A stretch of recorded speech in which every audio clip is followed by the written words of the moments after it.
You're listening to Beyond the Bell, Leading with Purpose, a new conversation space where educators and leaders explore what it truly means to lead with purpose, courage, and heart. Join Dr. Nathan Manley and myself, Jim Cummins, as we share the inspiration behind Lifted and how purpose-driven leadership can transform schools and communities. This is Beyond the Bell, Leading with Purpose. Today, we're honored to welcome Dr. Hardin Bartley to the show. Dr. Hardin Bartley serves as superintendent of the school district of University City, a role she has held since 2016. Over the course of her career, she has served in a variety of leadership roles in education, including teacher, principal, district leader, and superintendent. Prior to University City, she served as assistant superintendent for human resources and leadership development in the Rittenhour School District, and she also spent many years serving students and schools in St. Louis Public Schools. She is widely respected for her thoughtful, student-centered leadership, her commitment to supporting staff and building strong school communities, and her ability to lead with both clarity and care. Dr. Hardin Bartley has been recognized across Missouri and beyond for her leadership, including receiving the Missouri Association of School Administrators Robert L. Pierce Award. Dr. Hardin Bartley, we're grateful to have you with us today and would really like to hear your introduction of yourself. So if you don't mind, kind of introduce yourself to our leaders and tell us a little bit about your journey. Well, thank you for the invitation. It's always fascinating to hear the bio that is written. So I'm a St. Louisan, born and raised, and I have experienced all of my academic preparation from preschool through post-secondary right here in St. Louis. So a bit unique in that regard. I've been in the educational space for almost 30 years, serving as a teacher, a leader of a building, HR, and now in my role as superintendent for the school district of University City. What I am most proud of along my journey is that I'm a mom. I have two beautiful children, Kyle and Charlie, and I am a wife to James, and I am Sharon's daughter, and I am Candace's sister. So my family is critically important to me, and they really allow me to show up and lead the way that I do. My journey has been one where I always knew I wanted to impact children, and I think about the adults and those adults that were most significant along my progression, and it was my teachers, Miss Vaughn, my fourth grade teacher, Miss Ayers, my ninth grade teacher, Miss Finucane, my assistant principal in middle school. I say those names with love because they have left an impression on me, and I aim to emulate a lot of the things that they displayed with their students. And I also understand the power that educators have to not provide that support. So having experienced teachers that did not create a sense of belonging, love, and joy for me. And so my desire and my journey has always been to be an example of excellence for the students that I serve and the adults that I serve, and also to use my experiences, my voice, and honestly, my privilege for the good of others. I've learned a lot of lessons along the way. I am still a work in progress. Sometimes I say I still am figuring out what do I want to be when I grow up. That journey is never ending, and I think that when leaders believe that they have arrived, that's a misstep. We don't really arrive. We're always refining and sharpening our craft to get better, because that's what's required now.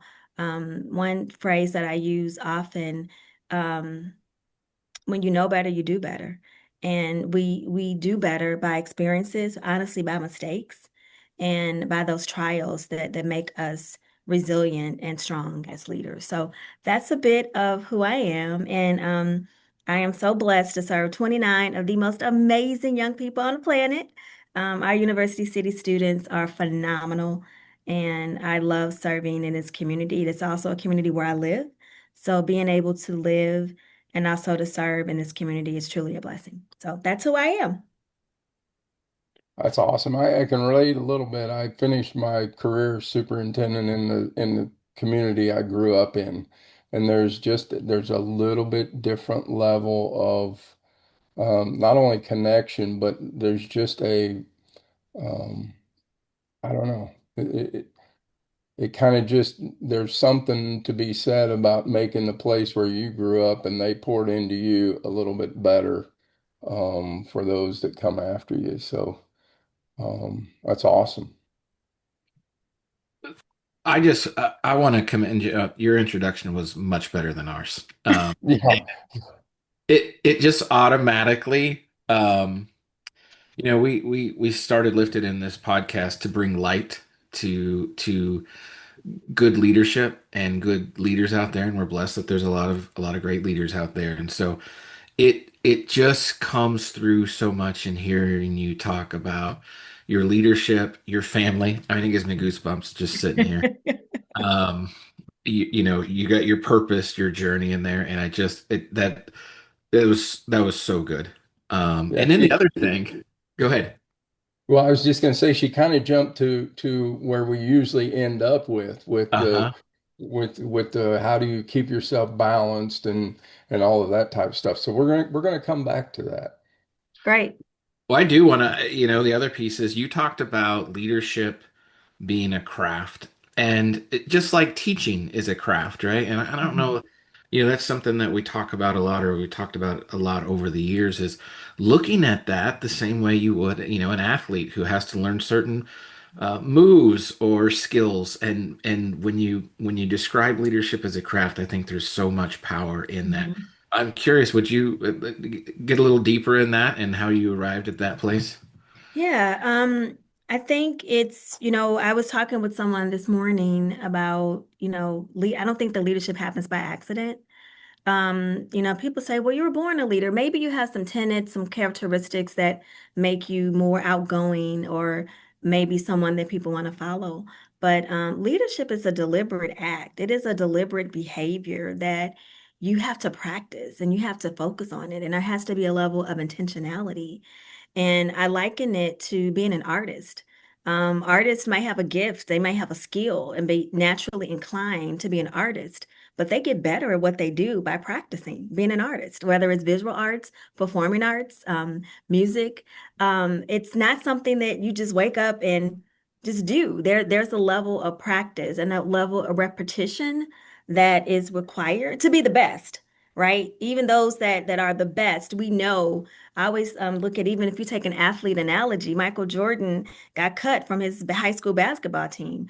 And so he went out and he was relentless and he bounced balls and he shot baskets and he learned the skill. And he's one of the best basketball players ever, not because he just had that innate skill to be that, but he practiced it and he worked really hard at it. And so that's what I think leadership is. It is a craft. It is something that is intentional. It is a behavior. There are ebbs and flows of leadership. There is no one size fits all. There's situational leadership. But in all of that, the muscle of leadership has to be developed. The stamina, the resilience, the withedness, the agility, the ability to deal with adversity and with poise and grace. That is a skill that you have to learn and practice. So that's what I mean when I say that it truly is a craft. I think that's so good. And I think, whether you're a first year, whatever, or you're just interested in getting into leadership, there's hope there, right? It's not just reserved for, um, I guess, those who feel like they were born with it. Mhm. Um, and so having that hope, I think that's great. I think it's an understanding of like, yeah, maybe I can do. I felt that in me. Maybe somebody else sees that in me too. Mhm. Yeah, I was going to say for a young leader, because you talk about learning the craft and doing those things. What advice do you have for that young leader to learn and grow? How do you do that?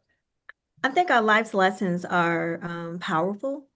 And so, as I often talk to young leaders or new leaders, I always ask them to think about those individuals that impacted them. and those positively and negatively, right?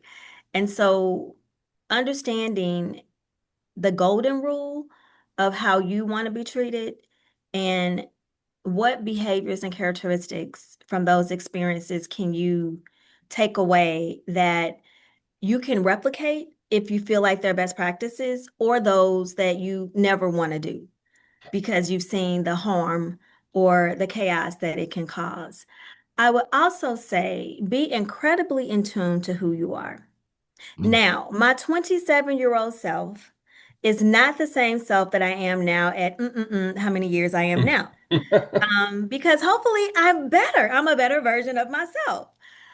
However, even with my 27-year-old self way back when, um, I wish that I knew more about who I was.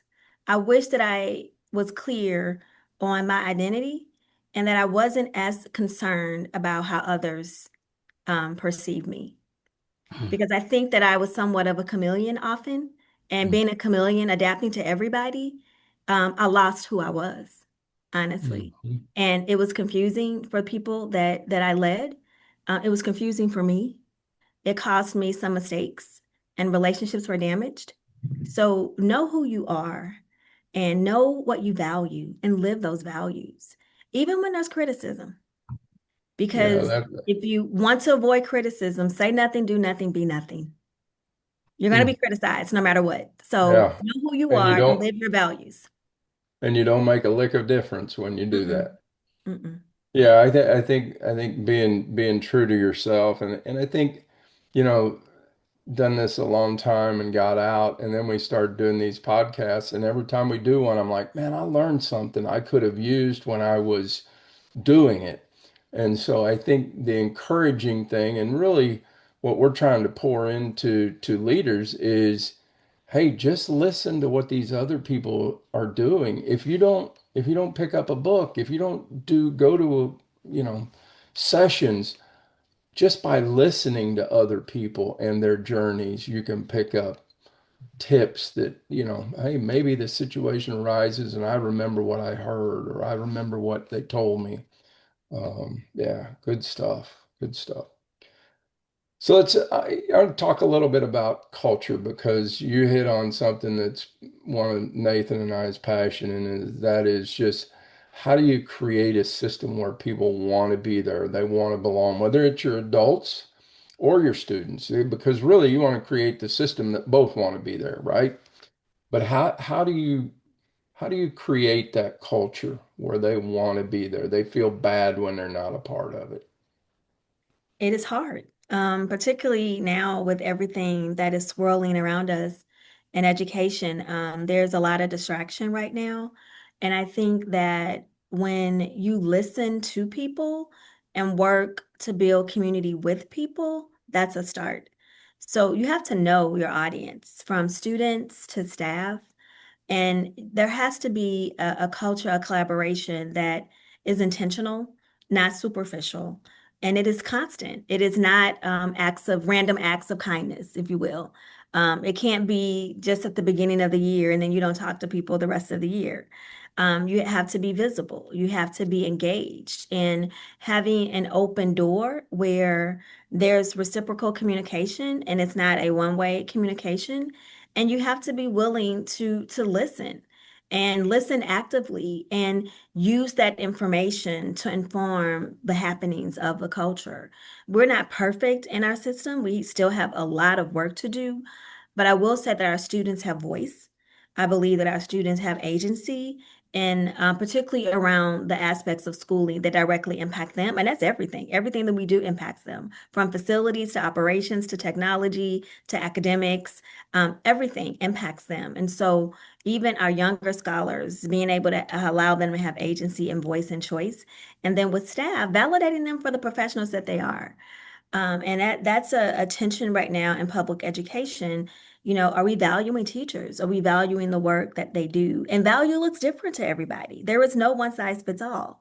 And so you have to differentiate the approach as well. So differentiation, listening, being in community with individuals, are just ways that I think you can foster a positive culture. And I love the word thrive. We have a lot of people that are surviving in public schools.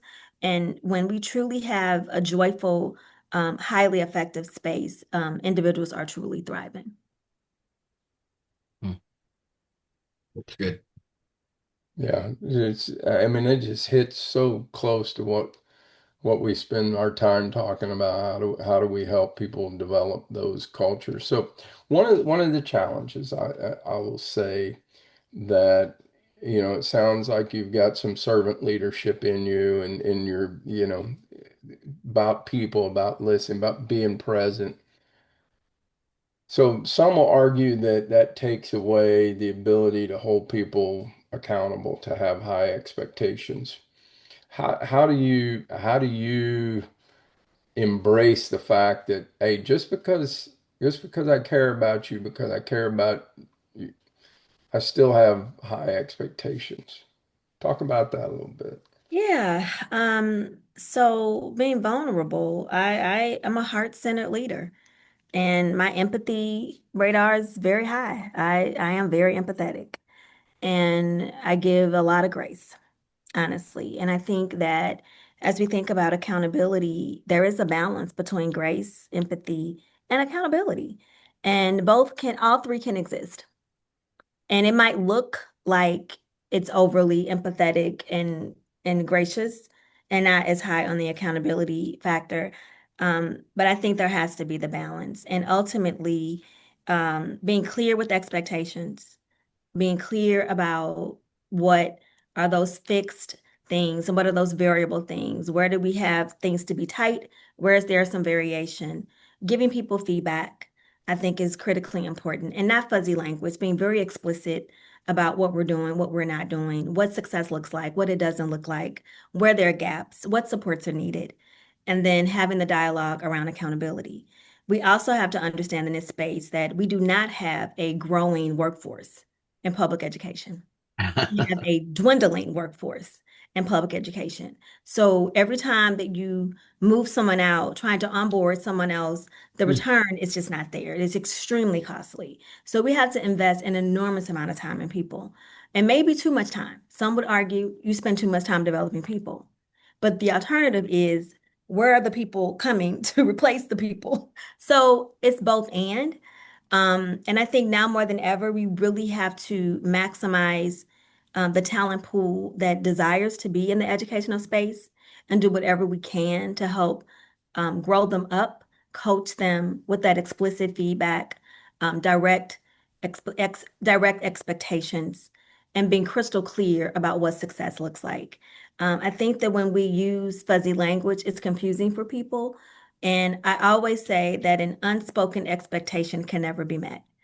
No one should be surprised about accountability. Accountability shouldn't be the bad thing. Accountability is why we do what we do. We are accountable to the students that we serve.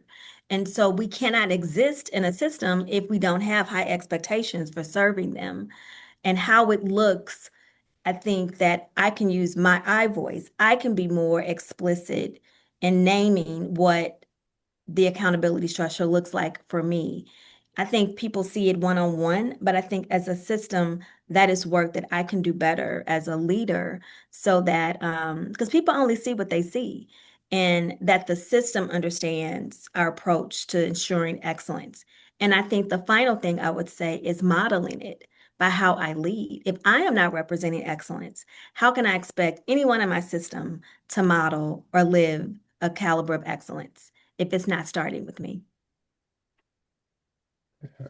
Every time Sharonica talks, there's like eight things that are like nugget, Yeah, just boom, boom, boom, boom. Like, which one do I want to, which one do I want to tackle? But I think I got two if I can remember them both. But I'm curious, is that the part you've seen change over your leadership time when you talk about like because of the smaller pool that you've had to develop in your leadership, or is that always been the case? I think that the evolution has been where I was in the seat. So going from building principal, where everything was like kumbaya, I thought I didn't know any better. I was 27 when I was a principal. So everything was kumbaya, and then evolving to district level leadership, whole nother world. and then now being the head of a system, like I am the head of the system. And so, and when you heavy is the head, so you hear everything, the good, the bad, and everything in between. And you definitely hear the criticisms. And being able to filter and decipher those individual things compared to the system issues, and knowing when you need to go deep on that individual thing and when you need to stay at the system level. Mhm. And it's a tension, and it's a sweet spot that I'm still aiming to find. And I also understand, to your point, that as I have grown in this role and as education has changed, COVID changed the landscape significantly. We were already dwindling Mm. pre-COVID. With Mhm. COVID, like the pandemic just, it really set us back a lot when it comes to individuals who are seeking education careers and those who left. There was a mad exodus of educators as well. And so, knowing the balance of that, I do lean heavily on developing. I do lean heavily on support because the alternative is not much better. And so, I don't think that it's sacrificing quality. I think we have to think smarter about our workforce development. And I love the question about culture because people stay where they feel value and a part of something that's bigger than themselves. And how do you create that environment when now you're dealing with intergenerational workforce, which is a whole nother world. So, but it has evolved over the years, and it has evolved with, I think, my maturity as a leader. And I also think just the landscape of public education and the landscape of the workforce. I went to a university, graduation in December of last year, and they graduated 86 engineering students, 86. There were eight education majors. Mm. Yeah. Eight. That is real. Hmm. That is real. Very much so. So Yeah. I mention it from time to time on these podcasts, but Dr. Manley, one of the best developers of adult leadership that I've worked around. And I think we talk about the staff and retaining staff, but I think for the superintendent of a district of any size that's going to have principals, one of the key pieces to that is how do we develop that talent? Because ultimately we can only impact so many people, but they get a chance to be in that building every day and develop those leaders and set that culture of that building. So I think one of the things that constantly a reminder is young people coming into the superintendency, you've got to pour into those building leaders. You've got to develop that talent and give them your heart that they can pass on. absolutely. I would something else Sharonica said that I think, especially for younger leaders, um, just talk about clarity and expectations. And one of the mistakes I see um, leaders make sometimes is the expectations come later instead of being upfront with them. I mean, even when you hire somebody, make sure this is what we're about, this is who we are, versus you hired them because you thought you were good. A year, 3 months goes by, and then these behaviors show up, and like you didn't have those conversations beforehand when we're Right. talking about expectations. And it just sometimes you have to get to expectations later on things, but it's just never something helpful to like, oh yeah, here's the standard later. That's a worse conversation every single time, I think. I agree. I agree. I'm gonna move us on. Let's talk a little bit about students. So we all uh, we've all probably met people that use the buzzword about it's all about students and students, but you can just tell that it's not. So how do you keep students at the front of your thinking and really let them drive some of the decision making for your district? So we have a couple of ways. Students are literally the core of who we are. They're the heart of our system, and we're very proud of that. We have a student representative on our board. So Whitaker Stout is our current representative, and He's able to engage during our board meetings, see reports, and gives updates on our high school. We also engage with students on curricular happenings from coursework. We have a new agricultural pathway, and that pathway was born from student interest in sustainability. And our middle school students had an interest. That program grew. And then they moved to the high school and they said, we don't have a way to continue our work with sustainability. So over a few years, we developed a curriculum. And now we have an amazing urban agricultural program, the only one in our state with a hydroponic shipping container where they're learning to grow plants and vegetables in a shipping container. I didn't even know this technology existed. So that was born from student voice. Our students are involved with advocacy from our restorative work, being restorative leaders with conflict mediation, beautification of their building, having input on the type of food that they eat, recess time, advocating for more time outdoors.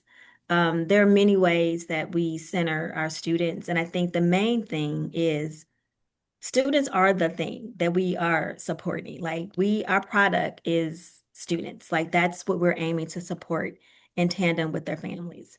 So from facilities to buses to everything is around how is this impacting students? And the language that we use in U City is how is it impacting those who are most burdened?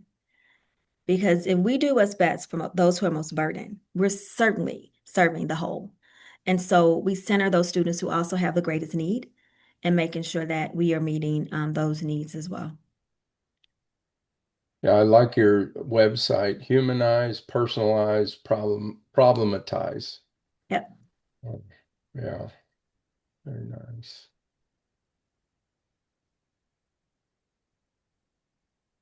Anything you want to take us to? Uh, yeah, I was thinking about another question there, but I agree on the website and just what University City is all about. It's just clear that student focus and living that, and so we continue to commend you on that piece. But Thank you. um, so when you think about from the superintendent seat, what are some of those biggest lessons you've learned serving as superintendent that other leaders may not fully understand until that they sit in that seat themselves? And you you talked about like you just there's no necessarily it's a different world. So Mm. what would Yeah. you offer? I would offer um, never forget that you're a teacher. Your classroom is now your district, Mm, and everything that happens in it is a reflection of you, good or bad, even if you touched it or not. And often, sometimes I don't necessarily agree with that, but that is the reality. If the snow is not plowed, I get the call. If we have to close schools, I certainly get that call. If the bus doesn't arrive, I get the call. Not literally, but it's the buck stops with you and understanding that you have to truly be the conductor. You cannot touch every instrument in the orchestra. You cannot be a one woman or one man band. It is impossible. So you have to trust your people and empower them to execute the work. And hopefully, you've assembled a good team that can be an extension of you. But that's something that was hard for me. The delegation part was extremely hard for me because I'm a doer and I want it done the way I want it done. So it was hard to relinquish that. I also think that being in this seat, you will always make someone unhappy, mhm. no matter what. And you will make mistakes.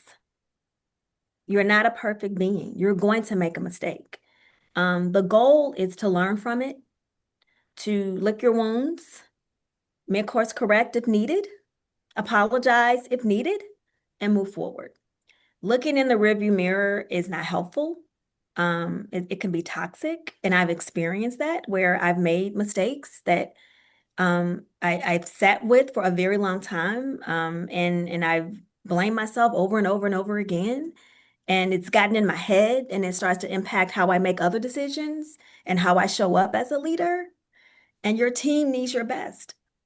So sometimes you have to say, yep, I did it. I wish I could redo it. I can't. I don't have a magic wand. One thing that I cannot do, I cannot make time go backwards. I can't. I can't do that. I can learn from that. I can move forward. I can own it, and I can do better the next time. And it's taken me a long time to learn that lesson because it's hard, particularly when you're talking about human beings, people, young people, their families. But that's the reality of the work. And so that's what I would offer for this seat. And the final thing is, it is the most incredibly rewarding role. As stressful and challenging as it's been, I have so much joy in this work because I see the impact of what we're doing, not at the pace. I wish I could make it go faster, but I see the impact in the lives that we're changing as a result of our actions. And that's heartwarming to me. And that's my purpose. And that's why I do what I do, because I see the impact that it has on changing a child's trajectory from the cycle of poverty, from the school to prison pipeline, or even from death. Children who have an opportunity to live and thrive because of their experiences in our district. So Yeah. that's what this seat is about. One of the things you hit on about just mistakes, I think um, we probably all have a little bit of it in us, but certainly when we're newer in leadership roles, of not wanting to really admit or own a mistake. It's always, well, there was a reason or whatever. And I think one of the key things I would just leave young leaders with is it's okay to admit to a parent, to a teacher, to anybody that we could have done something better and that we will do it better. Now you can't live on that. I mean, you can't constantly do it. But I think one of the things that parents, especially over my career, appreciated when we would say, yeah, we could do that better, instead of just you always trying to be defensive. Just own it and try to be better the next time. Yep. Very, very good points. And I just have to imagine, and if you're a leader, rewind that and listen to it again. And if you go by what Sharonica said, uh, everything's going to be okay. And I have to imagine when you talk, even when you talk about those mistakes, and I was honored to be able to see this from Jim throughout my career. But when you meet with parents and staff, and to know like there's a lot of things in leadership that we can teach, but to know the passion and the effort and everything that you're putting in there, um, those are the things that that also like this person may have made a mistake, but they care about me or they care about my child, and that just goes so far. And even like sometimes it's not about what exactly you said or didn't say, and that's really like I always tell teachers that first parent teacher conference or open house, you're wanting to give them a lot of information, and that's great. They're only wondering one thing: does this person love my kid? And if they can answer that one first, everything else takes care of itself. Because if there's doubt in their mind, I don't care what information you have. It doesn't really matter. It's gotta understand that can look like accountability and high expectations. It can look different in all those things. And so being that advocate is, I mean, again, good stuff. I appreciate your vulnerability. I appreciate you sharing that piece as well and articulating it so well. Thank you. Oh, I want to go back to mom, wife, sister. Um, we can burn out in this. A lesson I learned early. I had one of my really, really good friends in the profession take his own life, Mm. and Sorry. it was a reminder that sometimes it's heavy. And so we try to spend a little bit of time on every podcast just getting encouragement from those that are upbeat, positive people. I know life beats you down sometimes. You can't sit in this seat and not. Mhm. What is your advice for continuing to be the best mom, the best wife, the best sister, as well as carrying that burden? Well, I think if you were to ask my daughter and my husband right now, I don't know what they would say, but um, I think that the aim is I do my best. I Mm, do my best. I care deeply for the people that I love, and I care deeply for the system that I lead. There are times that my days are long, my activities are intense, and I don't have the time to spend with my family. But when I do, I try to be present, attentive, and available. I also aim to choose joy. mm. I often can't control things that are happening around me. I have no control over a lot of the things that are happening around me at work and sometimes even at home, believe it or not. But I can control how I respond to those things. So by trying to choose joy is a goal that I strive and work towards. One thing that I'm really working on is being a good planner, a better planner, so that the intersection of home and work, that those intersectionalities are clear, so that I can anticipate a week. When one week I had 10 events in 5 days, and my daughter had a major soccer tournament, and she had like three training sessions, like all in 5 days. So I knew that was coming. I planned for it. I got extra help with her. I was able to delegate some things at work. So when things happen and I'm not prepared, I get stressed. And I am not my best self when I'm stressed. I'm a little bit snippy and not as calm and joyful as I try to be. So I try to avoid that. So planning for those things that I can control. I can control things that are planned. I know what's going to happen. Now, there's a curveball. I have to adapt to that. But my poor planning causes me stress. So I try to plan better so that I don't cause myself stress. And then I love to read. So I get a great book. And if I can say this, a glass of a beverage that has a red color to it. I have that beverage and I have my book, and that is my happy place. And I make sure that I make time for that. Sounds just like my oldest daughter.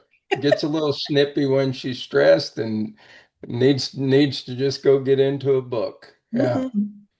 Oh, that's awesome. That's awesome. What as we kind of wind this down, what would be the one piece of advice that you could leave somebody that was brand new to leadership? Let your people know who you are. And vulnerability is a superpower. And know your people. People matter. And leadership is not a title, it's not a position. It's a connection. It's making connections with others. So let them know who you are and make sure that you know who your people are. That's awesome. Yeah. So good. I Well, think I can tell that it would be great to work for you. Oh, That thank you. just I love that. I love that passion and just I wish we could the people that we're able to get on this podcast. I just wish every district and every student had the opportunity to learn under the leaders that we've been able to have. So they deserve it. Whether you're from inner city St. Louis or one of those little bitty towns up on the Iowa border, Yep, you deserve the best opportunity to be successful. I agree. Appreciate you. Thank you. we talk about it all the time. Um, the difference between those that desire the authority or the title of the position and those that understand the responsibility and the weight of the position. And that, again, that shines through. I appreciate you so much sharing your journey and your perspective with us today, your reflections on leadership, trust, supporting people well, staying centered on students, and that reminder that strong leadership is not just about making decisions, but conditions for people to thrive. So, to our listeners, we hope today's conversation encourages you in your own leadership journey, reminds you that powerful leadership matters deeply in the lives of students, staff, and communities. If your district is interested in sustained leadership coaching, systems work, or professional development, Jim or I would be glad to visit with you about how Lifted can partner in that work. Until next time, be well and keep leading with purpose beyond the bell.